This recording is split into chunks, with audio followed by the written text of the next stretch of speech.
Salut les curieux, salut les curieuses, bienvenue de nouveau chez Dev to be Curious, le podcast pour les devs curieux et curieuses. Ici Evan Boissonneau. On va parler aujourd'hui nouveautés, on se rapproche de belles nouveautés. Vous savez sans doute, chaque année on est rythmé par plusieurs livraisons. Deux pour Angular, React on sait pas quand, ça va bientôt arriver, et .NET une fois par an. Et là je vais vous parler des trois. Des trois parce que j'adore les suivre, on adore chez Dev2Bcurious les suivre et on adore développer avec les trois. Alors, tout d'abord, on va parler de React. Vous avez sans doute vu l'article qui est sorti il n'y a pas longtemps sur la documentation officielle. Donc c'est le 25 avril dernier, donc vous voyez, il y a 4 jours. C'est la nouveauté de React 19. Vous avez peut-être entendu parler de React 19, qui est encore en bêta. C'est en train d'arriver et il y a des super belles nouveautés. Deuxièmement, je parlerai d'Angular 18 qui va arriver avec pareil un petit secouage d'habitude avec Zoneless. Et je vous parlerai de .NET 9 qui arrivera lui au mois de novembre prochain. On a encore le temps de voir venir. Sachant que ça fait un peu jaser et il y en a qui considèrent que c'est pas une super version. On en discutera si vous voulez. Alors tout d'abord, on va parler de React avec donc React 19 et quelles sont les nouveautés. Alors ils ont introduit une notion de action. L'action, l'idée c'est de gérer des mises à jour asynchrones et donc ils ont voulu les enregistrer, en fait les officialiser avec cette gestion d'état à travers une partie, tout ce qui est data mutation, à travers donc une fonction, un hook qui va le gérer. On utilisait souvent le useState, le useTransition, c'est pas ça vous parle. Vous voyez ces idées-là. On faisait du start transition, on faisait toute la partie useState pour mettre à jour. On updatait le name, etc. Je sais pas si ça vous parle, toutes ces parties-là. Eh bien, ici, on va pouvoir mettre à jour beaucoup plus facilement cette partie-là. On va utiliser ce qu'on appelle les action state. Use action state. Voilà ce qui va arriver. On va utiliser ce qu'on appelle le use optimistic. Voilà ce qui va arriver. Et on va utiliser aussi le use form status. Alors, pour rapidement présenter, je vais le tester d'ici les prochaines semaines, le use action state va nous permettre en fait de gérer des fonctions asynchrones, par exemple de mise à jour du name avec le set update par exemple ou set name suivant ce qu'on veut faire. Donc ce use action state appelé avant, c'était appelé use form state, dans la release Canary par exemple. Ça vous a peut-être parlé. Donc c'est cette idée-là. Donc on en reparlera. On a vu aussi l'arrivée dans le form. Donc c'est une new form feature du React DOM qui est en train d'arriver. Et donc là, pareil, ça va permettre de mettre à jour beaucoup plus facilement le form. L'arrivée donc de useForm status. Donc pour tout ce qui est design system, toute la partie construction design, on va avoir la possibilité en fait de travailler avec le contexte. Et dans plusieurs cas, en fait, on va pouvoir utiliser ce hook-là, useForm status. On en reparlera, ça va être vraiment pratique pour la gestion du contexte, par exemple d'un contexte pending pour gérer le disable. Vous irez voir ça. Et enfin, le use optimistic que je trouve assez intéressant dans cette partie-là, c'est un nouveau hook encore, de nouveau, puisque de toute façon tout fonctionne par rapport à ça. Donc c'est souvent qu'on utilise en UI, dans des patterns, toute la partie data mutation, où on part sur du principe optimistique, on travaille sur de la synchrone. C'est-à-dire qu'en gros, on envoie, on pense que c'est OK, même si c'est pas OK, on part sur l'affichage quand même. Eh ben, on va faire un set optimistic name, par exemple, sur le name. Même si l'envoi n'a pas été fait, même si la mise à jour n'a pas été faite. Vous savez, cette approche optimistique qui est j'envoie, et puis ça sera une autre gestion, un autre hook, un autre état plutôt, qui va me gérer, en fait, si ça a été en erreur. C'est cette idée-là, en fait, qu'ils ont travaillé. On a l'arrivée de use aussi, qui permet par exemple de lire une promesse et de gérer ça avec un suspend. Ça peut être intéressant aussi. Donc, par exemple, un use promesse, et puis directement mon suspense va pouvoir être mis à jour directement. Je dis suspend, mais c'est suspense. Ok, donc vous verrez ça va être tout nouveau. Et enfin, il travaille exactement ce qu'on voit dans Angular aussi, toute la partie qu'on voit aussi dans Blazor. Blazor, ça existe depuis un petit moment quand même, pas tellement, mais depuis plusieurs mois. C'est l'arrivée en fait des components dédiés serveurs. C'est-à-dire qu'au lieu de penser une application SSR complète, on va penser une application hybride. C'est-à-dire d'un côté, elle peut être SSR et de l'autre côté pas. Et donc, c'est cette idée-là en fait qui arrive. Donc, ça a été inclus dans le Canary, pareil. Et cette fonctionnalité va nous permettre de faire des components, des serveurs components. Et ça, c'est super intéressant. Et ils ont travaillé pareil sur les serveurs Action. Donc, il faut travailler avec un use server comme directive. Et automatiquement, en fait, ça va être reconnu comme action. Vous savez, c'est les actions que je décris juste avant là-dessus. Il y a le ref comme mise à jour qui peut être pris en property. On a toute une partie d'adaptation pour bien gérer toute la partie SSR. Et le contexte, maintenant, peut être utilisé comme provider. Donc, ça va amener une plus grande facilité en fait, de gestion et même sur les refs. Voilà, donc on a des belles fonctionnalités qui arrivent dans React 19. Enfin, vous me direz, ça fait un petit moment qu'on le surveille. Hein. Enfin, ça y est, c'est cool. Ça fait du bien. Yes, alors maintenant on va parler de Angular 19. Vous savez peut-être qu'Angular 19, il a deux grands buts. D'abord, officialiser, alors, ça paraît tout bête, mais la nouvelle version de la documentation Angular, elle est beaucoup plus simple, beaucoup plus agréable. Je trouve qu'elle est dans exactement la même direction qu'a Angular en ce moment. Hein. C'est-à-dire plus de facilité d'adhésion, plus de facilité de compréhension, comparé à l'ancienne doc que moi je trouvais lourd et qui en plus était très confusante. Des fois on savait même plus où aller, quoi. Il y avait des infos, on les retrouvait sur 2 pages, un peu comme la MSDN, quoi. Donc il va y avoir des risques durant les recherches qu'on tombe sur l'ancienne avec la nouvelle. Bon voilà, mais l'idée c'est qu'ils veulent officialiser ça et avec aussi un nouveau logo. Genre, c'est le truc le plus important. Et maintenant, ils disent a new documentation for the same Angular, quoi. Je sais plus comment ils disent exactement ça, mais ça reste le même, quoi. Hein. Ça sert. Mais vraiment, à la fin, Welcome to the Angular Renaissance. Donc, c'est vraiment de dire que, oui, l'idée, c'est d'amener quand même une renaissance d'Angular. Et moi, ça, je trouve ça chouette parce que c'est exactement ce que je ressens depuis 3 versions. Hein, ça fait 3 versions. Et je vous en parle depuis longtemps hein, sur ce blog.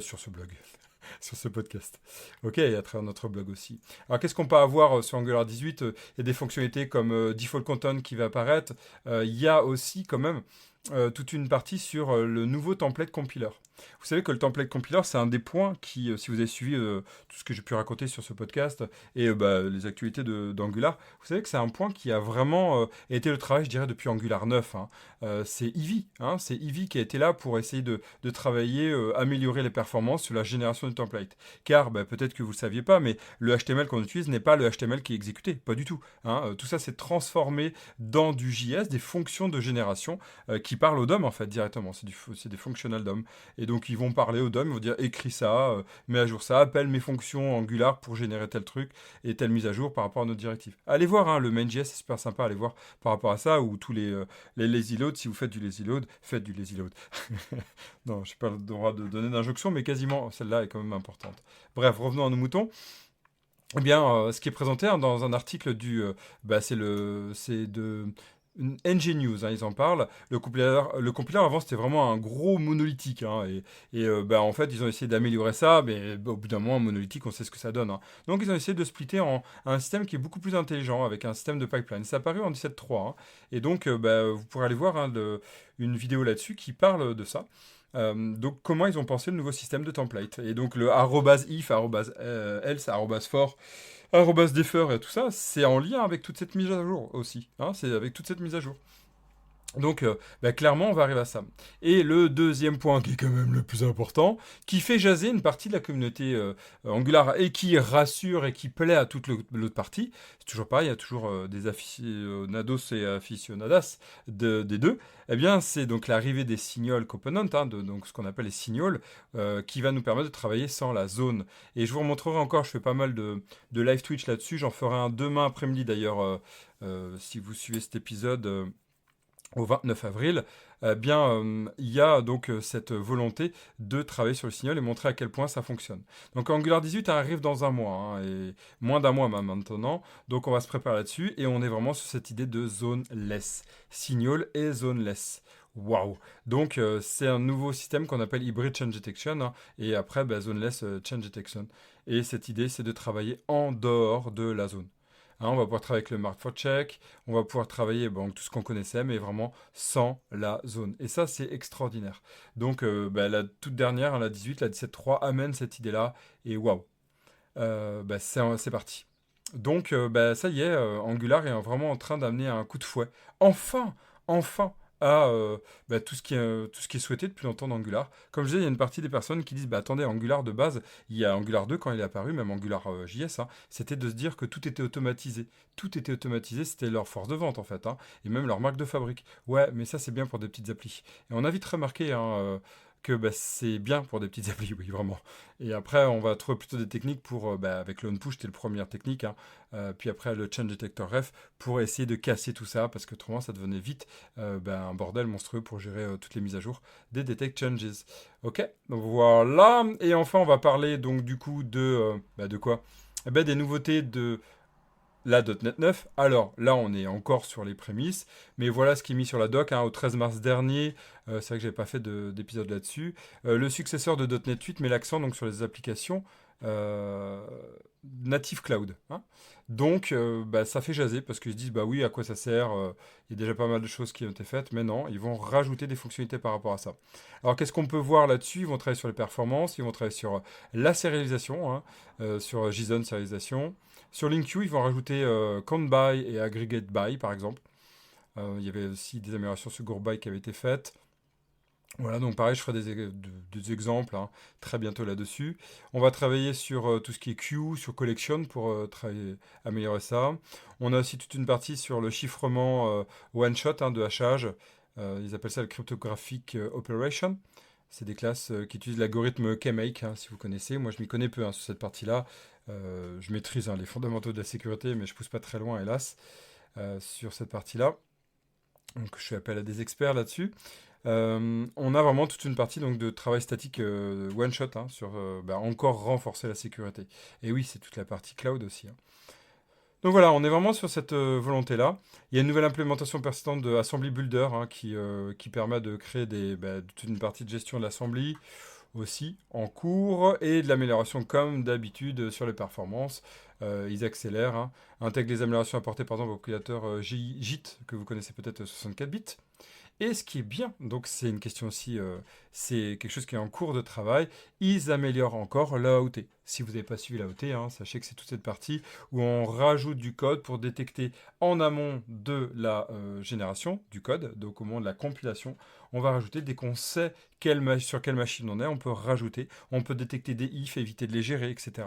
Tout pour accélérer le développement, l'exécution, pardon. Et ça, c'est super intéressant. Source générateur était les prémices de ça. OK. Et puis ils optimisent aussi les boucles. Donc ça, c'est un travail sur la détection de génération de code pour les boucles. C'est exactement dans cette idée-là, sur ce compilateur-là. Donc le native AOT a été amélioré dans ce sens-là. Et même des optimisations PGO, hein, donc toute la partie profil dynamique. Donc voilà, et donc c'est en cours d'amélioration encore depuis la .NET 8 et validé. Voilà, donc on est sur une phase de maturation, une phase d'amélioration et Cloud Native, donc on a hâte de voir les nouveautés. Il y a ASP.NET Core 9, hein, aussi qui va arriver bien sûr en .NET 9. On est en .NET 9 Preview 3. Hein. Donc il y a l'injection de constructeurs, ça va être intéressant à regarder. Moi je vais regarder tout ça dans les prochaines semaines. On a Blazor qui est amélioré. Les mises à jour aussi sur Signaler avec prise en charge de type polymorphe par exemple, si on veut gérer le polymorphisme.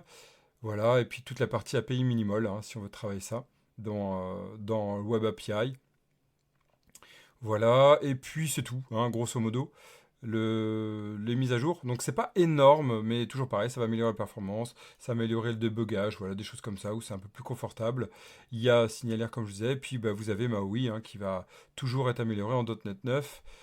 Ici, qu'est-ce qu'on va prendre? Toute la partie mise à jour d'Android, hein, c'est toujours normal, et la mise à jour de iOS, mais il n'y a pas encore de grandes nouveautés annoncées là-dessus. Voilà sur les mises à jour. Eh bien, ça nous promet des belles sources de tests, de présentation. J'ai hâte de vous présenter tout ça à travers des live Twitch, des vidéos YouTube et de nouveau sur d'autres épisodes de notre podcast. Merci de m'avoir écouté. D'ici là, codez bien, hein, et je vous dis à très très vite pour d'autres veilles ou d'autres infos ou réflexions autour de notre beau métier de développeur, de développeuse. Allez, ciao.